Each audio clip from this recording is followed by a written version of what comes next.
Yohanes pasal 16 ayatnya yang ke-13. Demikianlah bunyi firman Tuhan. Tetapi apabila ia datang, yaitu Roh kebenaran, ia akan memimpin kamu ke dalam seluruh kebenaran. Sebab ia tidak akan berkata-kata dari dirinya sendiri, tetapi segala sesuatu yang didengarnya, itulah yang akan dikatakannya. Dan ia akan memberitakan kepadamu hal-hal yang akan datang.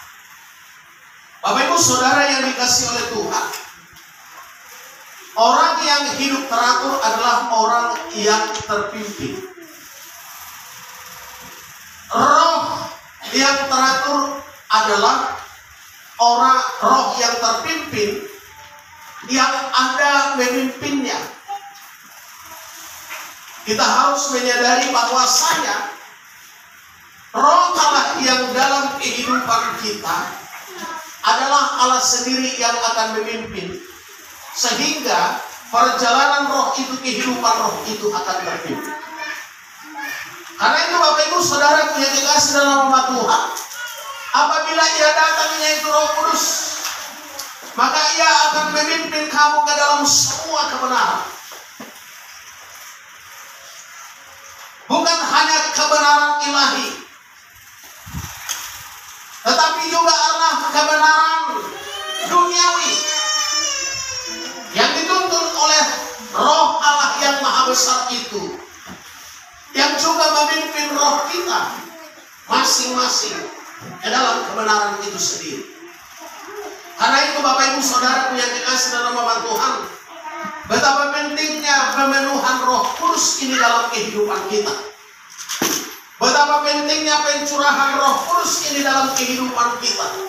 Karena kita harus sadari bahwasanya energi kita itu akan bisa berkurang di saat kita boleh melakukan aktivitas, di saat kita bekerja, maka adalah yang disebut dengan suplai makanan atau tambahan gizi, sehingga kekuatan kita itu akan bisa teratur dengan konstan dan dapat melakukan aktivitas yang lebih baik.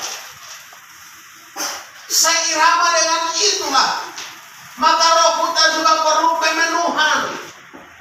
Sadar atau kita tidak sadari, bahwa kita mengeluarkan energi untuk mengalahkan musuh iman percaya kita, sehingga bisa akan berkurang energinya.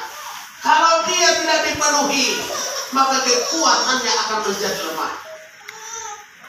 Maka seirama dengan itulah, pemenuhan dalam pencurahan Roh Kudus itu betapa dipentingkan, sehingga kontak kita dengan Allah yang adalah roh itu benar-benar bisa terjadi dalam kehidupan kita sehari-hari. Karena itu Bapak Ibu Saudara yang kasih sama Tuhan, kenapa sepeda motor kita tidak dapat di-starter lagi? Baterainya sudah habis, harus digantikan atau dipenuhkan baterainya itu, supaya ada kontaknya, supaya ada energinya untuk melakukan aktivitas, beraktivitas kerohanian kita. Ya, dalam melawan musuh iman percaya kita, roh kita itu punya energi yang besar untuk mengalahkan itu.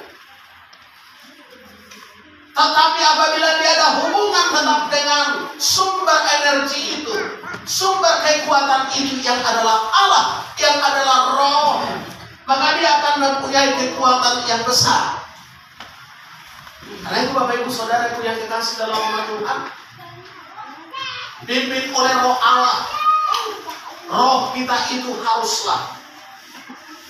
Karena kalau tidak dipimpin oleh roh Allah, kalau tidak dipenuhi oleh roh Allah, maka roh kita, maka hidup kita akan liar. Maka kerohanian kita juga akan tidak berdaya. Supaya keberdayaan kerohanian kita itu baik, maka dia harus terpimpin oleh roh Allah yang besar itu. Sebab dia telah menaruhkan dalam hidup kita roh Maka oleh karena itu dia harus diberi kekuatan dari hari ke hari. Apalagi dalam momen dan kesempatan ibadah persekutuan 10 malam ini. Maka jangan pernah dilewatkan. Sehingga hidup kita tidak akan liar. Sehingga hidup kita tidak akan bisa dialihkan oleh pemikiran-pemikiran dunia ini ke dalam kehendaknya sendiri. Karena itu Bapak Ibu Saudara berikan sama Tuhan, dalam ibadah 10 malam dan hari ini juga adalah bagian daripada untuk mengingatkan kita bagaimana pentingnya itu dan bagaimana kita memperdulikan itu. Apa yang kita tentang hal itu, maka sedemikian juga perhatian Allah terhadap kepedulian itu. Karena itu Bapak Ibu Saudara berikan sama Tuhan kita yang harus menggerakkan diri kita untuk diperdulikan oleh Tuhan. Kita yang membawa hidup kita untuk dipenuhi oleh Tuhan. Kita yang harus berusaha untuk pemenuhan Tuhan di dalam setiap kehidupan kita. Berarti harus ada usaha. Dengan tidak jemu-jemunya, dengan tidak bosan-bosannya, dengan harus ada kerinduan. Karena itu dikatakan, maka kamu harus berdoa di dalam roh dan kebenaran. Bapak Ibu Saudara PK sama Tuhan, dalam ibadah 10 malam tidak banyak kata-kata doa kita. Hanya haleluya, glory, Yesus, Roh Kudus. Tapi roh kita sesungguhnya mengatakan kepada Allah, ya ampuni aku ya Allah, supaya saya layak menerima pemenuhan Roh Kudus itu. Layakkanlah saya. Roh kita yang harus mengatakan sesuatu kepada Allah, tetapi raga kita hanya berkata dengan sepatah 2 kata saja. Karena itu Bapak Ibu Saudara yang kasih Tuhan, saya bisa berdoa hanya haleluya, tapi roh saya berkata kepada Tuhan, penuhkan saya ya Allah dengan Roh Kudus-Mu, layakkan saya oleh darah-Mu. Hari ini saya rindu oleh berkata-kata dengan bahasa roh. Roh itulah yang meminta kepada Allah. Ada orang di dalam berbahasa roh, dia harus memaksakan dirinya untuk berkata-kata lain. Akhirnya kelainan. Bukan seperti itu. Berkata-kata lain, berbahasa di dalam roh itu, berbahasa lain, bukan kelainan, tetapi dia adalah oleh roh yang menggerakkan lidah kita untuk mengatakan sesuatu. Dalam Kisah Para Rasul pasal 2 ayatnya yang di sana dikatakan bahwasanya dia yang menuntun kita untuk mengatakan dalam bahasa roh. Karena itu Bapak Ibu Saudara yang dikasih sama Tuhan, diawali dengan kerinduan. Maka tidak dilarang untuk beraktivitas, tapi di aktivitas itu kita ada kerinduan. Nanti malam ya Tuhan, sambil mengerjakan sesuatu, kami akan mengadakan ibadah 10 malam. Saya rindu untuk dipenuhi oleh Allah. Saya rindu untuk dicatat oleh Tuhan sambil mengerjakan sesuatu. Hati kita. Karena itu Bapak Ibu Saudara punya kekasih dalam nama Tuhan, kalau ada begitu naik ke mimbar lalu dia berbahasa lain, itu urusan kita. Tapi kita berpatokan kepada firman Allah. Roh itulah yang menggerakkan lidah kita untuk memperkatakan sesuatu. Dan bahasa roh itu adalah sebagian daripada karunia roh. Sebab karunia roh itu ada 9. Maka intinya kita membuka hati kepada roh Allah. Dan roh kita yang berkata-kata dengan roh Allah. Bukan jaminan pada hari ini dia berbahasa lidah, sebentar lagi dia akan berkelahi. Ya no, pasti. Berarti tidak dipimpin oleh roh Allah. Sedangkan roh Allah itu adalah roh yang teratur. Dan roh Allah itu adalah roh yang terpimpin di dalam kehidupan kita. Yang ditaruhkannya roh ke dalam setiap kehidupan kita yang harus kita jaga. Karena itu Bapak Ibu Saudara yang kasih sama Tuhan dengan kehati-hatian besar. kita menjaga roh Allah yang sudah ditaruh dalam kehidupan kita ini sebagai kontak dengan surga. Karena jasmani kita dipastikan dia akan kembali kepada asalnya. Tapi roh yang ditaruhkan di dalam hidup kita ini kembali kepadanya. Dan adakah kehidupan kita yang nama kita tertulis di surga itu bersama dengan roh yang ada dalam diri kita? Ini yang menjadi pertanyaan besar. Karena itu Bapak Ibu Saudaraku yang kasih sama Tuhan, jangan pernah paksakan untuk berbahasa lidah. Sebab karunia kepada setiap kita berbeda-beda.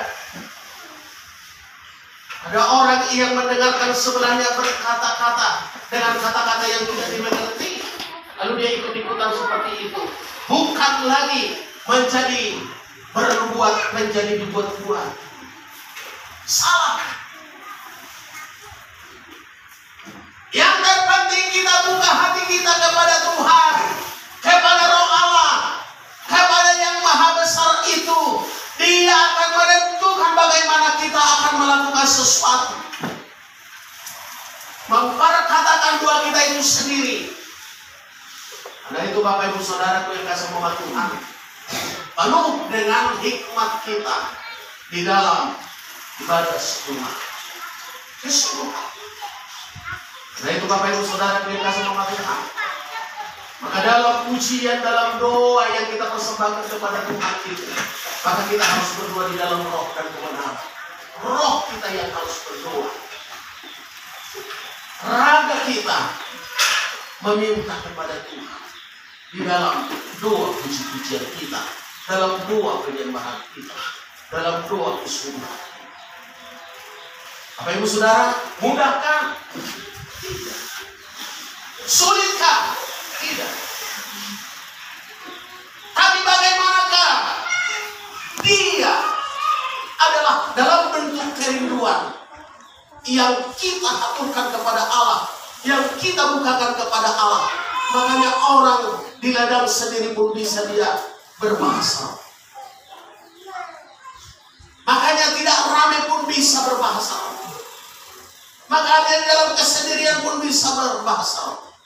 Makanya rame-rame pun dia tidak terganggu dengan suara anak-anak dengan sekitarnya. Karena rohnya yang berhubungan dengan roh Allah yang besar itu. Nah itu Bapak Ibu Saudara yang dikasih dalam nama Tuhan, kita jangan pernah terikat dengan hal-hal kepentingan diri jasmani kita. Tapi kepentingan Allah untuk dipermuliakan, kepentingan Allah untuk ditinggikan, kerinduan kita untuk dipenuhi, kerinduan kita untuk dicurahi, kerinduan kita untuk dinyalakan api roh kita. Puji Tuhan. Haleluya.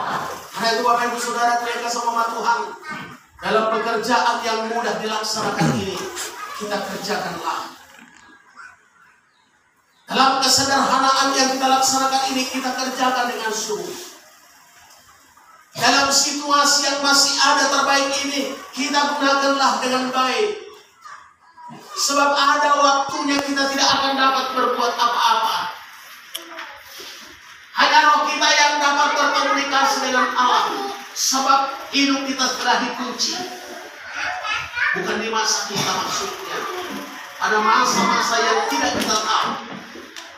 Ada penguncian tentang bagaimana kita beribadah dengan baik kepada Tuhan. Tetapi mumpung ada kesempatan yang baik ini, gunakan. Jangan beralasan badan saya lemah. Minta kekuatan dari Tuhan. Atur sedemikian rupa. Karena itu Bapak Ibu Saudara yang dikasih oleh Tuhan, semaksimal mungkin apa yang bisa kita kerjakan untuk dipimpin oleh roh Allah itu dalam kehidupan kita ini, mari kita kerjakan. Jadi oleh karena itu, bulatkan hati, bulatkan hidup, kerinduan, tidak bosan-bosannya untuk meminta kepada Tuhan. Bapak Ibu Saudara yang dikasih oleh Tuhan, saya percaya malam berikutnya dan seterusnya kita bersama-sama dalam rumah Tuhan ini. Saya juga harus membagi waktu saya dengan baik. Saya tidak mau mengambil tempat yang nyaman, mengambil tempat yang berisiko dengan keletihan. Tapi itulah pekerjaan, karena di dalamnya ada kerinduan untuk dikuatkan. Karena itu Bapak Ibu Saudara yang kasih sama Tuhan, jangan kita mau di titik yang nyaman-nyaman saja. Kita harus menggunakan waktu dengan baik. Mulai dari rumah rindukan itu. Bagaimanapun caranya Tuhan untuk memenuhimu, terima itu. Orang berbahasa roh, jangan paksakan engkau berbahasa roh seperti dia. Jangan dengarkan bahasa roh sampingmu, tapi kerinduanmu nyatakan kepada Tuhan. Mungkin imanmu yang dikuatkan sebagai karunia kepadamu. Mungkin engkau akan diberikan hikmat di dalam menjalani kehidupan. Mungkin engkau akan diberikan karunia pengetahuan di dalam merajut kehidupanmu dan bahkan juga untuk memimpin hidupmu menjalani hidup ini. Mungkin engkau berkata-kata dengan bahasa roh. Mungkin engkau diberikan karunia untuk menafsirkan bahasa roh. Ada 9 itu. Mungkin engkau diberikan karunia di dalam penguasaan dirimu untuk tidak bisa terpancing oleh siapa dan di mana saja pun. Karena roh Allah yang ada dalam diri kita harus kita jaga. Jadi oleh karena itu dari 9 karunia ini memang bisa lebih daripada 1. Tetapi 1 pun harus diberikan Tuhan, dipeliharakan dengan baik, dijaga dengan baik, sehingga pemberian itu sebagai karunia itu tidak sia-sia. Kalau saya diberikan Tuhan untuk penguasaan diri, sudah syukur kepada Tuhan, sehingga saya tidak mudah tersinggung, sehingga saya tidak mudah mencela orang, sehingga saya tidak bisa melihat kelemahan orang tetapi kebaikannya, sehingga saya tidak mau menyombongkan diri. Agak besar karunia roh. Kalau itu saja diberikan Tuhan kepada 1 orang di antara kita, itu sudah hidup. Karena itu Bapak Ibu Saudara yang biasa sama Tuhan, kenali karunia roh yang Tuhan berikan. Kenali karunia roh yang Tuhan titipkan kepadamu. Jagalah itu. Karena itu akan menjadi bacaan orang banyak sepanjang perjalanan itu. Nah itu Bapak Ibu Saudara yang dikasih oleh Tuhan. Kita harus berjuang, tetapi bukan karena energi kita secara fisik, tetapi oleh karena Tuhan yang bisa memberikan kekuatan kepada kita. Oleh karena Tuhan yang bisa memberikan semangat kepada kita. Karena itu kita harus berserah kepada Tuhan. Demikian firman Tuhan hari ini. Tuhan Yesus memberkati semua. Puji Tuhan. Haleluya.